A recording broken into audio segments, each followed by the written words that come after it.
ఎట్లా రాజకీయం చేస్తుంది మనకు అజా ఇవ్వద్దు అని చెప్తున్నారు. అరే నా ఎవరు చెప్పినారా భయ్, సౌండ్ తక్కువ చేయి. ఎవరైనా డిస్టర్బ్ అవుతుంది, సీనియర్ సిటిజన్ ఉంటారు, ఆ వాయిస్ తో పొద్దుగాల లేస్తున్నారు, రాత్రి పని చేసుకొని వస్తారు, వాళ్ళ నిద్ర పాడైతుంది. వినండి, ఆ షరియత్ ఫాలో చేయాలి అంటే కష్టం. అప్పుడు ఆ 1400 years ముందు రాసినారు. ఓకే, ఏదో ఆ సౌదీ అరబ్లో ఆ టైంలో మొత్తం వార్ అవుతుంది, ఆ వార్ టైంలో మేల్ పాపులేషన్ తక్కువ, ఉమెన్ పాపులేషన్ ఎక్కువ, ఆ సిచ్యువేషన్లో ఏదో అక్కడ రాసినారు. ఆ రాసింది దానికి మీరు ఫాలో చేస్తారు, చేసుకోండి. కానీ నేను ఫిరోజ్ ఖాన్ యూనిఫామ్ సివిల్ కోడ్కి నేను సపోర్ట్ చేస్తా. సో 1 country 1 law, ट्रिपल तलाक राइट। मैंने एक वीडियो देखा जिसमें कांग्रेस का उम्मीदवार ये कह रहा है कि मैं मस्जिदों से लाउड स्पीकर को उतार दूंगा, मैं मस्जिदों से अज़ान की आवाज़ को कम कर दूंगा। शरीयत के ताल्लुक़ से कहता है वो 1400 साल पुराना है, मैं उसको नहीं मानता। ट्रिपल तलाक के कानून की तायीद करता है। मेरे अजीज़ दोस्तों और बुज़ुर्गों, मैं उम्मीद करता हूँ कि हल्क़ असम्बली नामपल्ली के राय दहिंदगान जो गयूर हैं, जिनमें दीनी हमियत बाकी है, हम गुनाहगार हो सकते हैं, हम नमाज नहीं पढ़ सकते या नहीं पढ़ रहे होंगे, मगर कभी भी कोई गुनाहगार भी ये नहीं कहता कि मस्जिद से आवाज़ें कम कर दूंगा या शरीयत का कोई मजाक नहीं उड़ाता। ये कांग्रेस का उम्मीदवार वहाँ पर कह रहा है। मुझे उम्मीद है कि आप, जो आपको नामपल्ली में कह रहा है कि आप जुनूनी हैं, आपको कह रहा है कि जिस तरह दुनिया में झूठ बोलता है कि दहशतगर्द मस्जिद में जाकर छुपते हैं, इसी तरह यहाँ पर नामपल्ली में लोग मस्जिदों में जाकर छुपते हैं। मेरी गुजारिश है नामपल्ली की आवाम से कि ऐसे शख्स को जो बीजेपी और आरएसएस की पसे पर्दा उसको तायीद हासिल है, मजलिस इत्तेहादुल मुस्लिमीन को कामयाब करिए।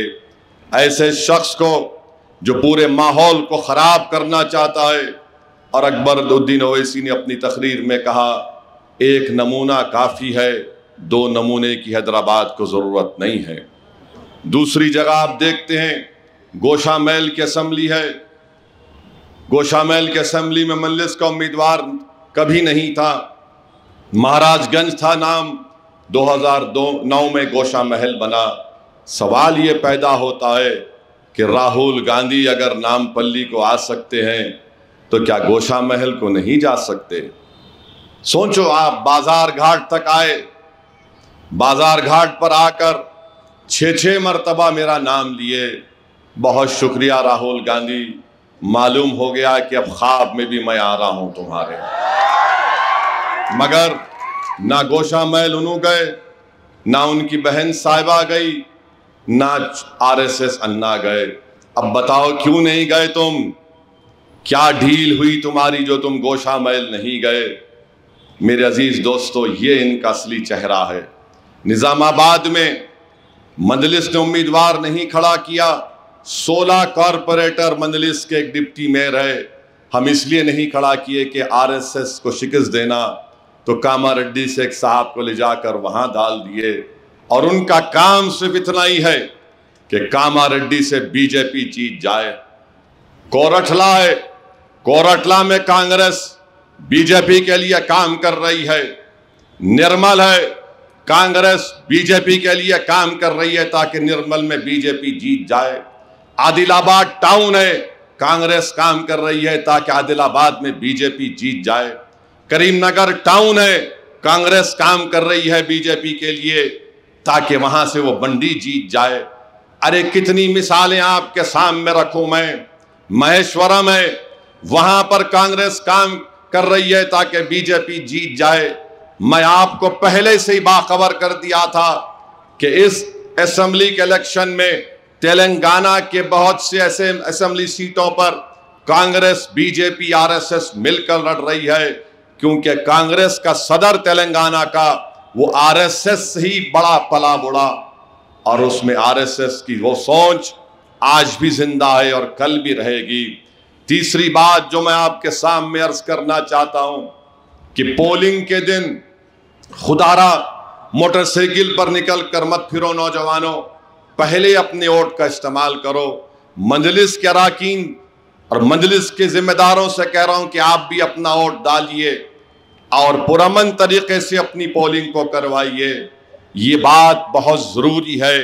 और जैसा कि अभी हमने सुना कि कांग्रेस के साबिक़ा सदर हैं, ये बोले हैं तकरीर में, आज बाजार घाट पर मुझे बताया गया, एक जर्नलिस्ट ने बताया कि केसीआर उस्मानिया यूनिवर्सिटी में पढ़े जिसको कांग्रेस ने बनाया। अरे राहुल गांधी, कौन है तुम्हारा स्टेनोग्राफर? उस्मानिया यूनिवर्सिटी तो हुजूर निजाम ने बनाई थी, तुम कहां पे बनाए थे? मगर ये कह दिए, हर जगह जाते हैं असदुद्दीन ओवैसी का मजलिस का जिक्र खैर होता है, मगर क्या आपने कभी राहुल गांधी की जबान से सुना ट्रिपल तलाक की मुखालिफत करते हुए कानून की? नहीं सुना। क्या आपने कभी सुना राहुल गांधी की जबान से कि मुसलमानों को आरक्षण रिजर्वेशन मिलना चाहिए उनकी समाजी और तालीमी पसमानदगी की बुनियाद पर? नहीं। क्या आपने कभी सुना राहुल गांधी को कि मॉब लिंचिंग हुई तो उन्होंने उसकी मजम्मत की? नहीं बोले कभी। क्या आपने सुना कि हमारे मुल्क की रियासत जम्मू कश्मीर है, सबसे ज्यादा मुस्लिम अक़लियत की आबादी है, नरेंद्र मोदी की सरकार ने गैर कानूनी तरीके से आर्टिकल 370 को निकाल दिया, जम्मू को अलहदा कर दिया, कश्मीर को अलहदा कर दिया, लद्दाख को अलहदा कर दिया? क्या राहुल गांधी बोले? नहीं बोलते हैं। मेरे भाई, ये इसलिए नहीं बोलते इन चीजों पर क्योंकि अंदर दिल में अभी भी हिंदुत्व की वो आइडियोलॉजी जिंदा है। दुनिया को दिखाने के लिए मोहब्बत की दुकान, मोहब्बत की दुकान। अरे कौन सी मोहब्बत की दुकान तुम्हारे पास है? तुम्हारा मकसद एक ही है कि मुसलमान हो, दलित हो, सियासी तौर पर इनकी लीडरशिप ना बने। अरे इम्तियाज जलील और औरंगाबाद की आवाम को लाखों सलाम, 19 साल के शिवसेना के एमपी को हराया और मजलिस वहां से कामयाब हुई। बिहार में अख्तरुल ईमान की क़यादत में 5 एमएलए जीते तो 4 को राहुल गांधी खरीद लिए। राहुल गांधी खरीदो फरोख्त तो तुम कर रहे हो। मैं बड़ा बेचैनी से इंतजार कर रहा हूं राहुल, तुम्हारा और मोदी 24 में जो इलेक्शन होगा, हम बताएंगे तुमको सियासत क्या होती है और कैसे मुकाबला किया जाता है। आज आकर बड़ी बड़ी बातें करते हैं। अरे राहुल गांधी, इन 4 चीजों पर तो कुछ बोलो। कुछ नहीं बोलेंगे। मेरे अजीज दोस्तों और बुजुर्गों, दूसरी तरफ हमारे वजीर आजम 130 करोड़ अवाम के वजीर आजम है, मगर महेश्वरम में एक IT टावर जिसकी मंजूरी अकबरुद्दीन ओवैसी ने हुकूमत से ली थी, चीफ मिनिस्टर से ली थी, वजीर आजम को तकलीफ हो गई और कह रहे हैं कि कैसे होगा ये? क्या संविधान बाबा साहेब अंबेडकर के लिखे हुए संविधान में है? मोदी जी, पढ़े तो मालूम होता ना आपको, आप पढ़ते नहीं कुछ भी। भारत के आईन में उसका प्रियम्बल है, वो बात करता है लिबर्टी की, इक्वालिटी की, जस्टिस की, फ्रेटर्निटी। इसका मतलब क्या है? कब तक हम सिर्फ नौकरी को तलाश करेंगे? अगर IT टावर बनेगा तो हमारे बच्चे, दलितों के बच्चे, हिंदू के बच्चे वहां पर अपने स्टार्टअप्स खोलेंगे, सॉफ्टवेयर की कंपनी खोलेंगे, नौकरियां देंगे वो लोग। अगर बिजनेस शुरू करना है, कौन सा बैंक लोन देता है? डिस्क्रिमिनेशन होता है, मगर मोदी जी को यह पसंद नहीं आया। हैदराबाद में उतरते कि बोले ये करने गलत हुआ है। अरे मलकपेट में मजलिस ने 1100 करोड़ की लागत का IT टावर बन रहा है, क्या वहां के नौजवानों को फायदा नहीं होगा? मेरे अजीज दोस्तों और बुजुर्गों, मलकपेट में यही कोशिश कर रही है, कांग्रेस यही कोशिश कर रही है कि बीजेपी मलकपेट जीत जाए और अहमद बलाला की कामयाबी को रोका जाए। मगर मुझे पूरा यकीन है कि इंशाअल्लाह ताला लाख कोशिश कर ले, नामपल्ली से माजिद इंशाअल्लाह ताला एमएलए बनेगा और नामपल्ली की मस्जिदों से हय्या अलस सलाह हय्या अल फलाह की सदाएं जो पहले से आती थी वो आती रहेंगी इंशाअल्लाह ताला। भारत के आईन में फ्रीडम ऑफ रिलीजन एक बुनियादी हक है। तुम शरीयत पे बात कर रहे हो, इंशाअल्लाह ताला ये जो बात कर रहा है तुझे शर्मिंदगी होगी, तुझे शिकस्त होगी। और तो अपना शिकस्त का टीरी अल्फाज का खैमियाजा नामपल्ली की आवाम 30 दिसंबर के दिन तुमको देगी। याकूतपुरा है, याकूतपुरा में बड़े बड़े दावे कर रहे हैं। अरे भाई साहब, तुम कहाँ है, किधर है, कौन सी दुनिया में है? तुम अपने घर के 2 बल्दिया की सीट को नहीं बचा सके, तुम याकूतपुरे में आके आंखें दिखा रहे हो। अपने घर के 2 बल्दिया के सीट को नहीं बचा सके। अरे तुम्हारे मरहूम वालिद को अकबरुद्दीन ओवैसी ने इलेक्शन में हरा दिया था। अब आप आ रहे हैं, बड़ी बड़ी बातें कर रहे हैं। इंशाअल्लाह उनका नंबर 3रा होगा, 3rd नंबर पे आएंगे। देखना आप 3rd नंबर पर आएंगे। और आप कारवान में कौसर मोइनुद्दीन है। इंशाअल्लाह ताला कौसर मोइनुद्दीन की कामयाबी, हमारे 7 एमएलए थे, 7 जीतेंगे इंशाअल्लाह ताला आपके एमएलए। राजेंद्र नगर जुबली हिल है, इंशाअल्लाह ताला कैप्टन अभी आउट हो चुके हैं बैट्समैन वहां पर। मजलिस की बॉलिंग ऐसी तेज चल रही वहां पर कि उनको समझ में नहीं आया। कई मर्तबा बॉल भी हो चुके हैं, कई मर्तबा स्टंप भी उनको हो चुका है। मुझे यकीन है कि और थोड़ी मेहनत अगर राजेंद्र नगर में और जुबली हिल्स में की जाएगी तो स्वामी यादव हमारा भाई राजेंद्र नगर का एमएलए मुंतखब होगा। राशिद फराज भी इंशाअल्लाह ताला जुबली हिल्स से एमएलए मुंतखब होगा। जुबली हिल्स में मुकाबला अब हो रहा है सिर्फ मंजलिस और बीआरएस में। राजेंद्र नगर में भी मुकाबला हो रहा है स्वामी यादव में और मौजूदा एमएलए में, और दोनों जगह पर मौजूदा एमएलए नाकाम साबित हुए हैं, कुछ काम नहीं कर सके। मुझे यहाँ पर हमारे जो टेलर एसोसिएशन के लोग हैं उन्होंने ये कहा कि उनको डबल बेडरूम चाहिए, स्विंग मशीन चाहिए, अक़लियती और बैकवर्ड क्लास कॉरपोरेशन से लोन भी चाहिए।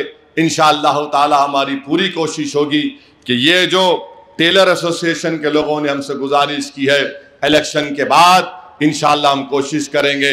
अफवाहें बहुत गश्त करेंगी, मगर एक बात याद रखो, जमीन आपकी है, ये जमीन आपकी है, और जो लोग हवा में बात कर रहे हैं वो हवा हवा हो जाएंगे इंशाअल्लाह। तो जमीन पर पकड़ हमारी थी और है और रहेगी इंशाअल्लाह ताला। 3 तारीख को सबको मालूम हो जाएगा।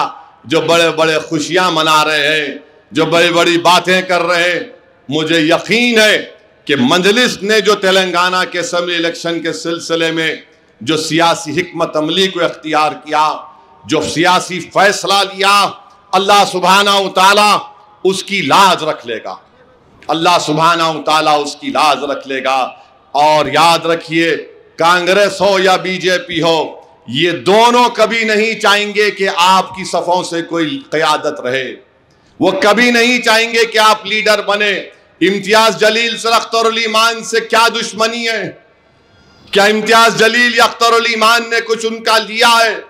असदुद्दीन ओवैसी की गाड़ी पर गोलियां क्यों चलाई गई?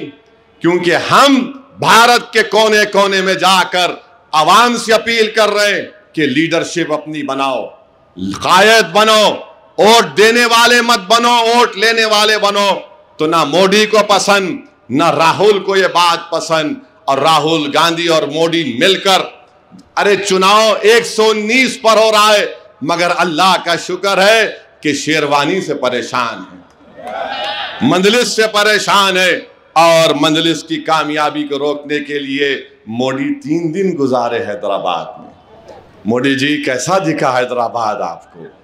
बहुत खूबसूरत शहर है मोदी जी, ये हमने इसको आपसे और राहुल से बचा के रखा है।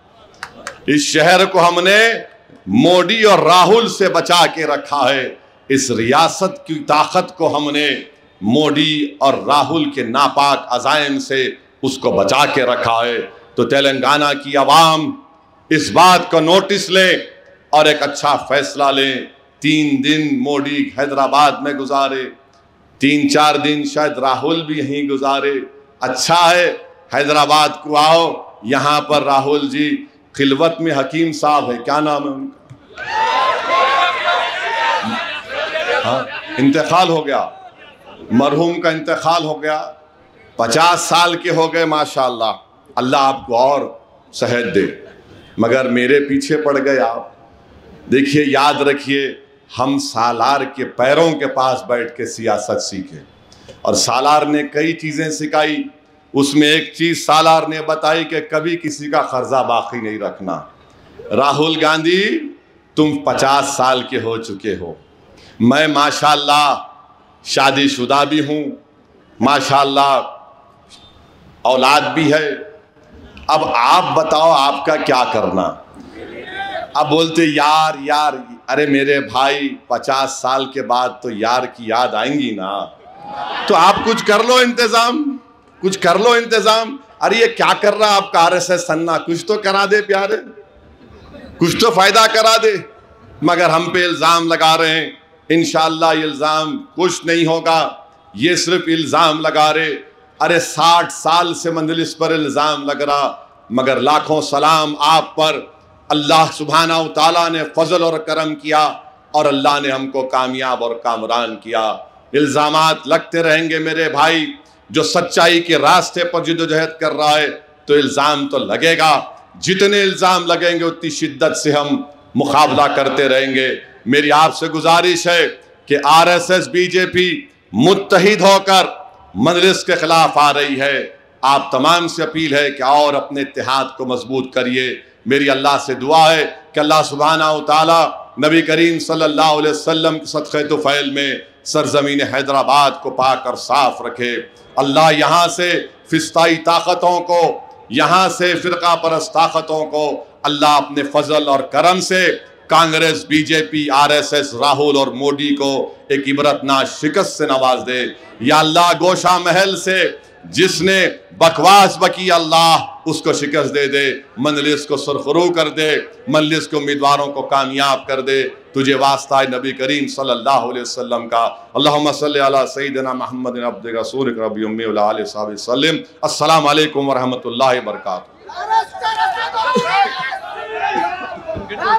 आप